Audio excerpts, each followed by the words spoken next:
Pendeta, siapa nama Tuhan kita, Pak Pendeta? Yesus. Apakah Tuhan di tiang salib, Pak Pendeta? Yesus. Apakah Yesus berdoa, Pak Pendeta? Iya. Kepada siapa Yesus berdoa, Pak Pendeta? Tuhan. Apakah Yesus Tuhan? Ya. Waduh, Pak ini, jadi Tuhan berdoa kepada Tuhan, Pak Pendeta. Tidak. Yang benar gimana, Pak Pendeta? Cukup imani saja. Saya juga bingung. Yesus pokoknya Tuhanlah. Jangan tanya-tanya lagi. Yesus pokoknya Tuhan titik.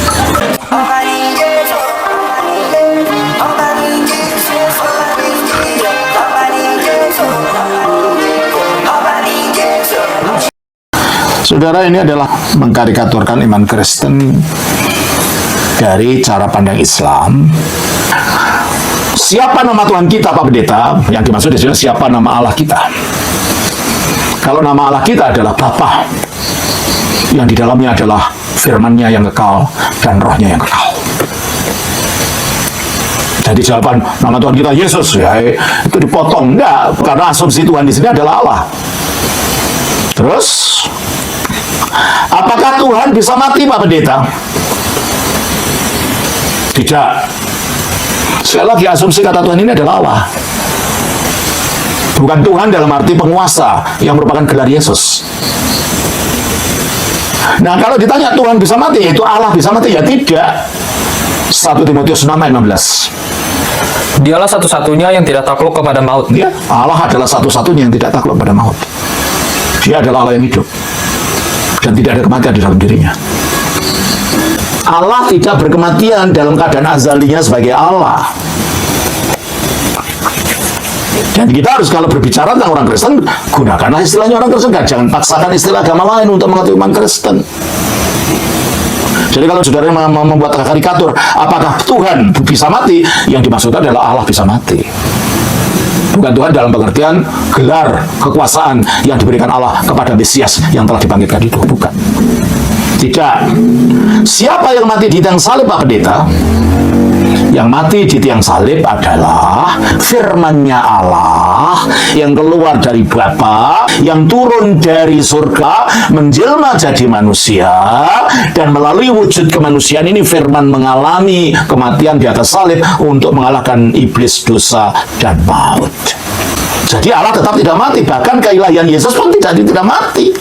Karena Yesus sebagai firman mati mengalami kematian melalui keberadaan kemanusiaannya. Maka dikatakan di dalam Filipi pasal 2 ayat 8 tadi. Dan dalam keadaan sebagai manusia. Dalam keadaan sebagai manusia. Terus?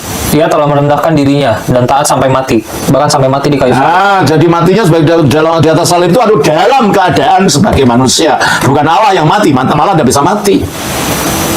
Demikian juga dalam Ibrani 2:14 tadi.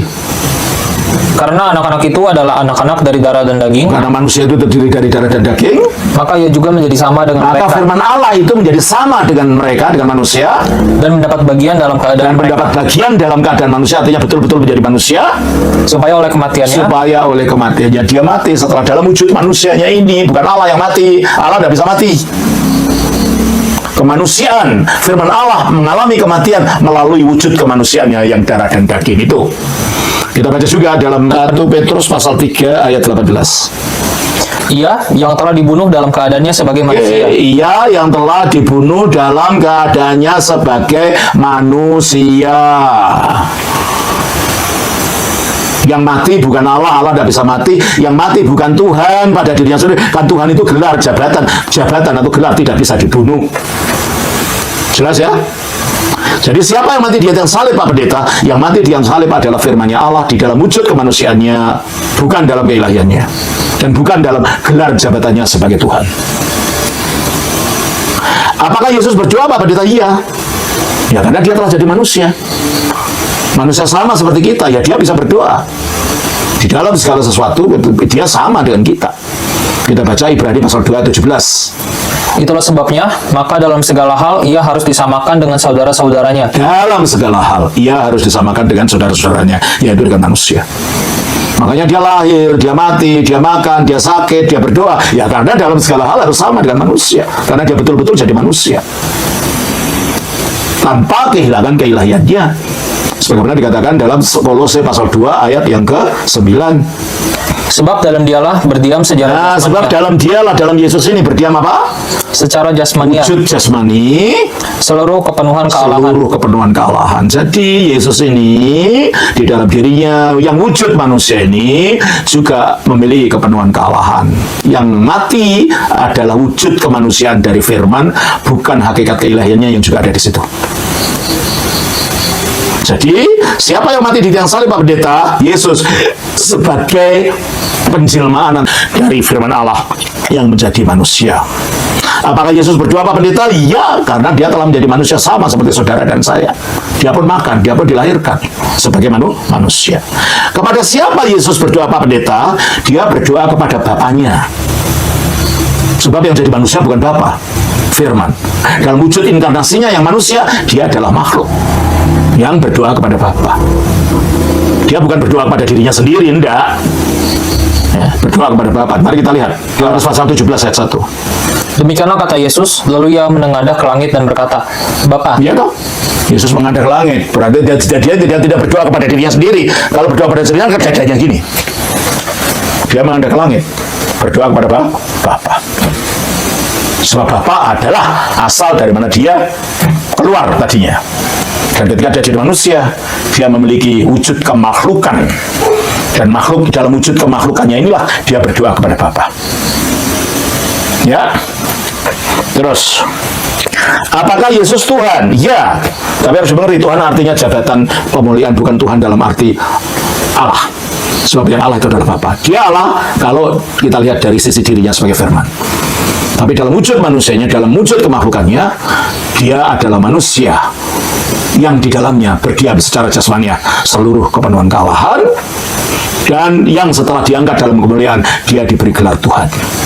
Jadi kata apakah Yesus Tuhan? Ya, tapi dalam pengertian Mesias yang dimuliakan, yang diberi segala kuasa di surga dan di bumi. Ya. Aduh, piye ini? Ya piye? Kita sudah jelas. Yang bingung kan kamu, bukan kami. Tuhan berdoa kepada Tuhan, bukan. Firman Allah yang jadi manusia berdoa kepada Bapa. Jelas? Waduh, piye ini jadi Tuhan berdoa kepada Tuhan, Pak Pendeta? Firman Allah yang jadi manusia, yang diangkat menjadi Tuhan, itulah yang berdoa kepada Bapa waktu di dunia ini. Setelah naik surga, ya gak perlu mengapain dia berdoa. Dan dia berada kemuliaan dalam dengan Bapa. Terus, yang benar bagaimana, Pak Pendeta? Yang benar adalah Yesus sebagai firman Allah yang jadi manusia, berwujud makhluk, berdoa kepada Bapaknya yang mengutus dia dari surga ke bumi. Itu yang benar. Cukup iman saja, tidak ada. Kalau kita mengikuti Alkitab, kata-kata ini tidak ada diucapkan oleh pendeta yang tahu ilmunya. Kalau yang pendeta tapi tidak punya ilmu, bisa menjawab begini. Tapi kan standarnya kitab suci, bukan kata orang. Dan kitab suci sudah jelas mengatakan, ya. Yang benar gimana, Pak Pendeta? Yang benar ya itu tadi. Firman Allah telah menjadi manusia, berdoa kepada Bapaknya. Cukup iman saja. Saya juga bingung. Ini kali ini ada pendeta bodoh. Kalau dia mengajar orang, malah dia sendiri bingung. Harus belajar kembali. Yesus pokoknya Tuhan lah. Iya, Yesus Tuhan dalam pengertian sebagai yang diberi segala kuasa di surga dan di bumi. Ya. Terus, jangan tanya-tanya lagi. Kenapa tidak boleh tanya-tanya?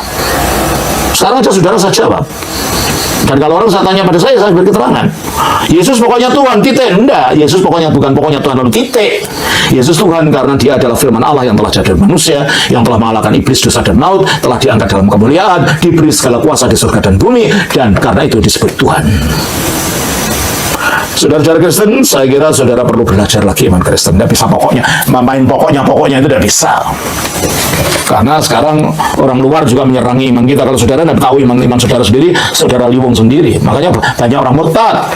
Tapi tidak sedikit mereka yang juga murtad kepada dari agamanya menjadi pengikut Kristus setelah mengerti.